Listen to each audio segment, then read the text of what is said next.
the program was based upon love. Number one thing, we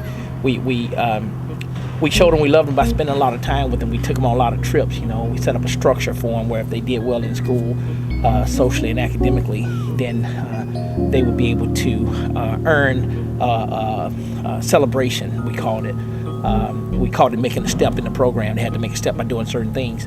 And like I said, those things evolved around being good academically and socially. And then we would take them on trips and have a good time every grading period. And that was good, but that I knew that wouldn't do it alone, because in order to get them to create the discipline to do well in school, socially and academically, we had to deal with their social behavior. We had to create another type of format that allowed us, and I say us, I mean other responsible black men, give us an opportunity to really deal with some of the issues they were dealing with. In White Rock, right off of Mills Tower, I'm right next door to the leader of the Bloods, live right downstairs from me. I go walk around the corner of 7-Eleven, leader of the Crips right there, They tell them, I'm watching them, they rolling around in 5.0s and wearing MCM sweatsuits. This is 87, they doing it to the fullest. And I'm like, man, this and that. And for a black kid growing up in America, success is not a job or nothing like that. It's like, what do you have? What valuables do you have? So seeing all this kind of flashy stuff, it was only a matter of time before, even though I had a good head on my shoulders at the time, it was only a matter of time before that one guy put that seed in my head. Hey man, you could be driving around in a 5.0 at 16 or whatever, this and that. And a lot of my friends at the time ended up taking those avenues. That first group, when I first came out in 1990, that was a tough group. And we lost some of those kids. In fact, we never did get some of those kids. I can't say we lost them, we never did get some of those kids. We were able to salvage some of them out of that group, lots of them out of that group. But some of them went on to prison. There's probably 6 kids, 5 or 6 young men that was on this campus when I first got here that's doing life in prison right now for murder. So those are the ones that we didn't get a chance to have an impact on. The gangs had a tough grip on them. I had a core group of friends, and we were bad. We vandalized things, stole cars,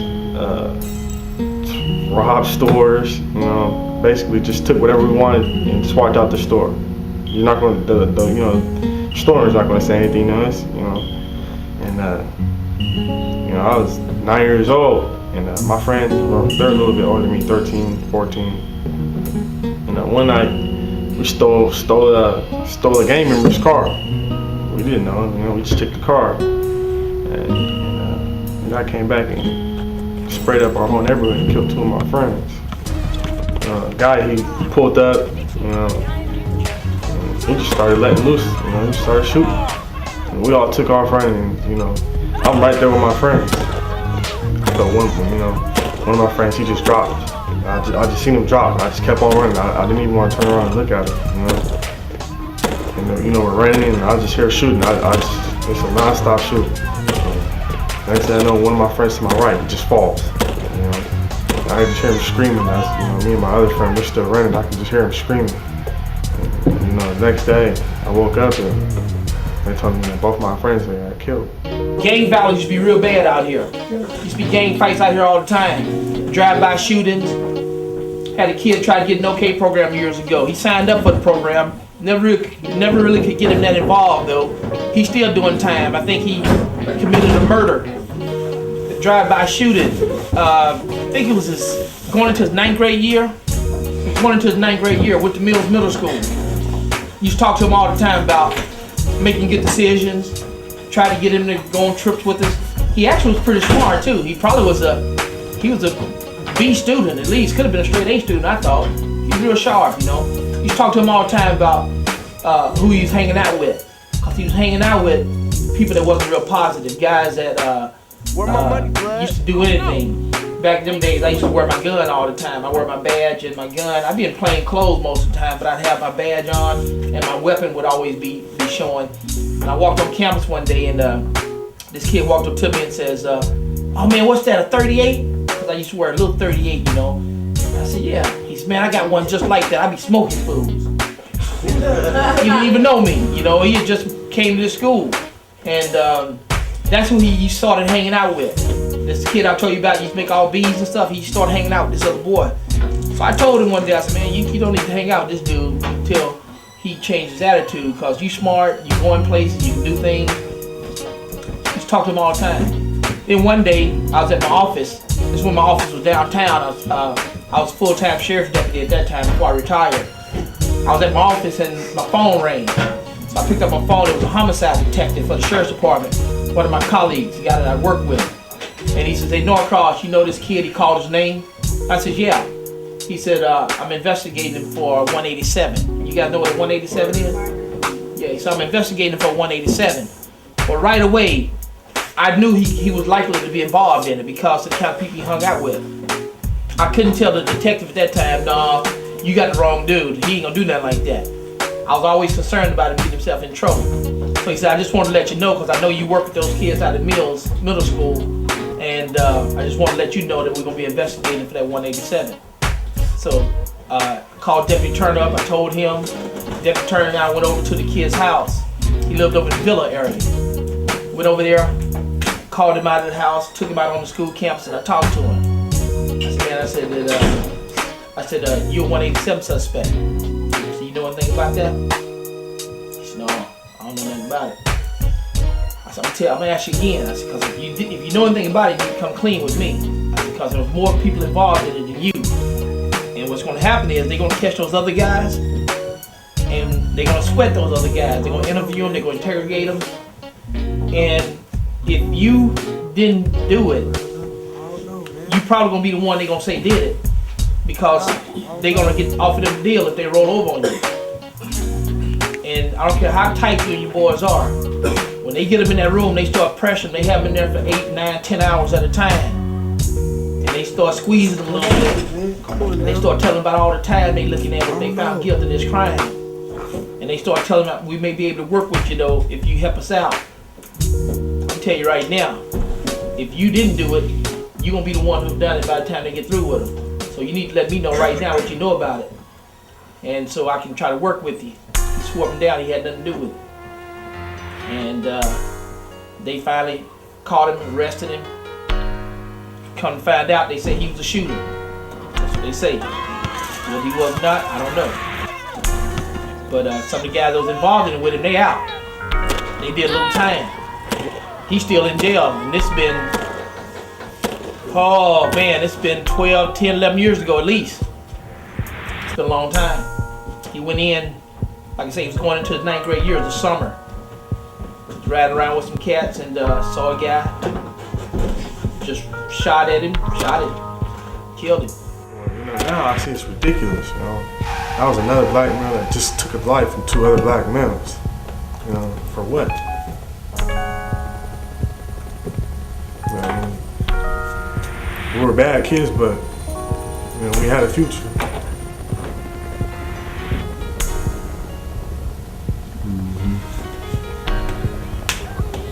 And he just took his life away from him. Took him away from his mom, his 2 little sisters, his grandmother. It's horrible, man. It's murder. Had no regret for it. And that dude never got caught.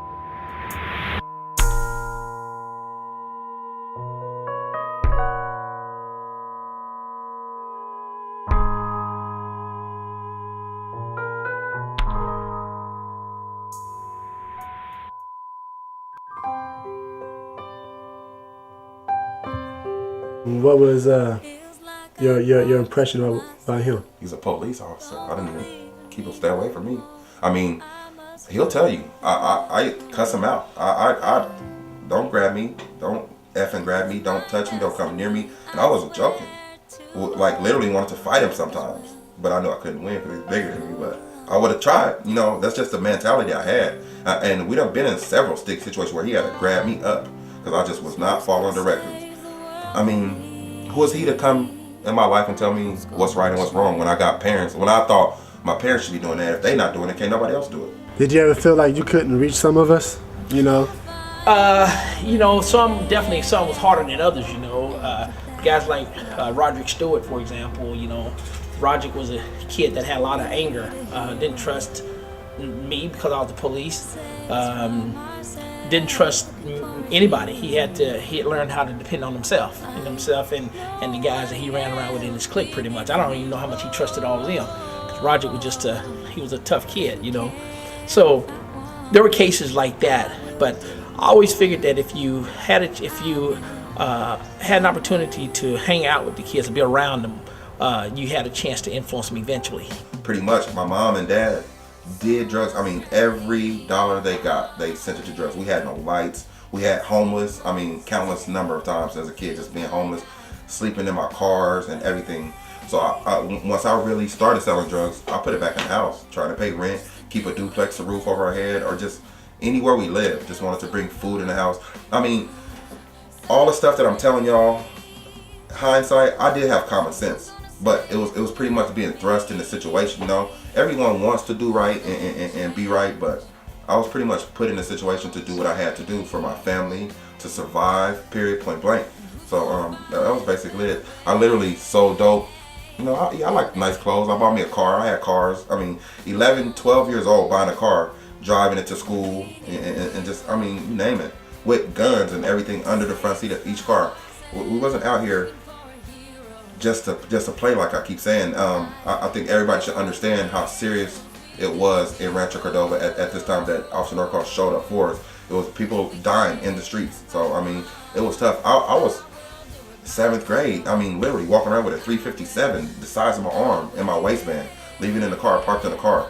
I couldn't just go on about the number of things that we did do out here. Now, did you ever sell to like your parents or anybody? They ever try to get something from you or no? Yep, you know what?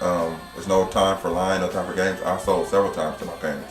I mean, I was in a thought process of, I mean, they're going to spend the money with one of my partners in Lincoln Village or anywhere else. So why not, you know, keep the money right here in our house? So I give them what they need just to keep the money right there. And, you know, I mean, got to be honest about everything. Yep, I sold several times to my parents at growing up. Crack cocaine, you know, I mean. What'd you think about before or after? Before, I mean, imagine your mom asking you for drugs. Just imagine it. The feeling that you get. It's the worst feeling that you could ever possibly have.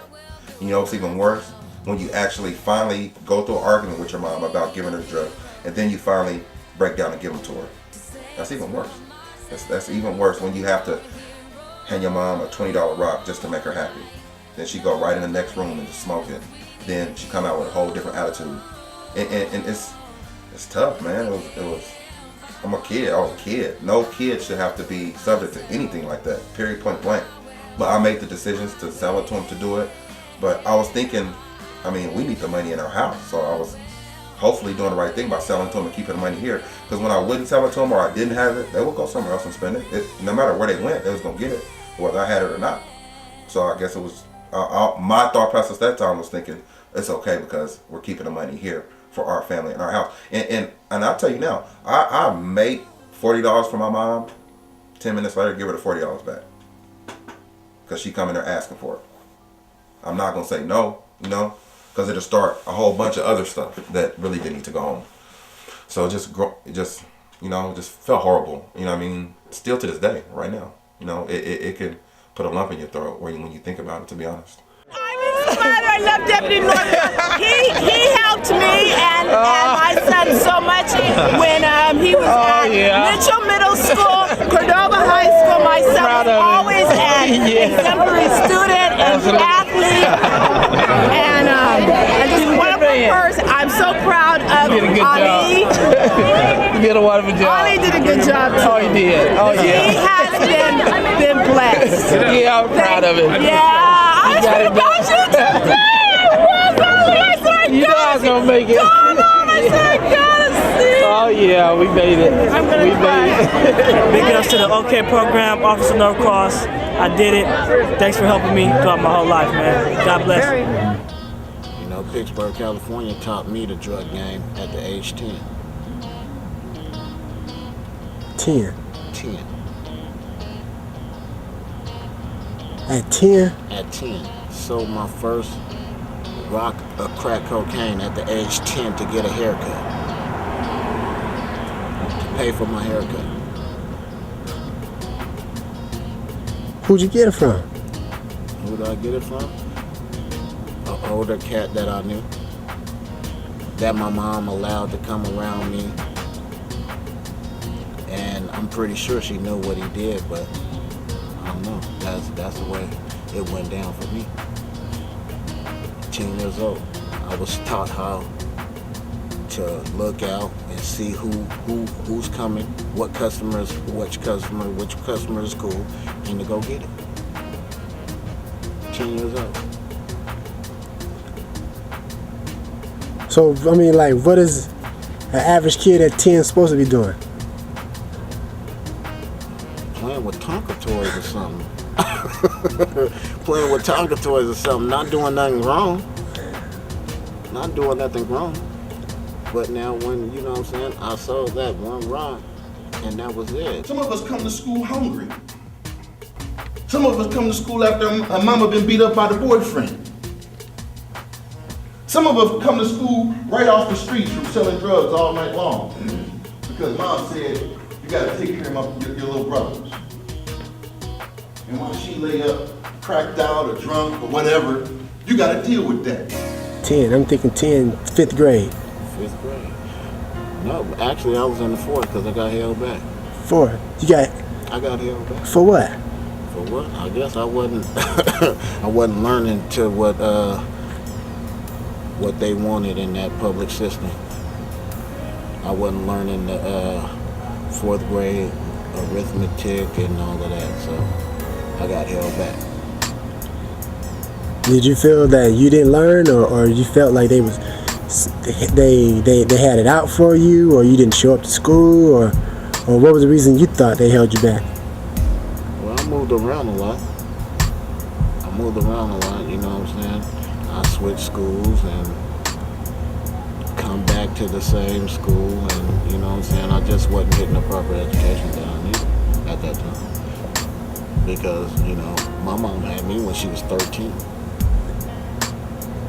So, I guess when I was 10, she was 23. The program was a very positive experience. I mean, very enjoyable. The officers, Norcross and Turner, you know, they made it very fun for us. There were a lot of extracurricular activities that we otherwise, you know, may not have been exposed to, that, you know, enabled us to see something outside of what was going on just in our neighborhood. He gave people a place on Saturdays, you know, you got a place to come, do homework, you know, or just hang out, you know, come talk seriously with black males, come eat, you know. A lot of things, you know, a lot of people just came, you know, their excuse was, I'm just going to eat. You know, even if that was your whole intention, you know, when you got there, it was a whole different story. You know, you sat down, you talked, you laughed, you know, you watched serious movies and took it into consideration, you know. You played basketball, had fun with people all of the same color, males all of the same age, young and old, you know, everybody. And it was just an environment that is hard to find.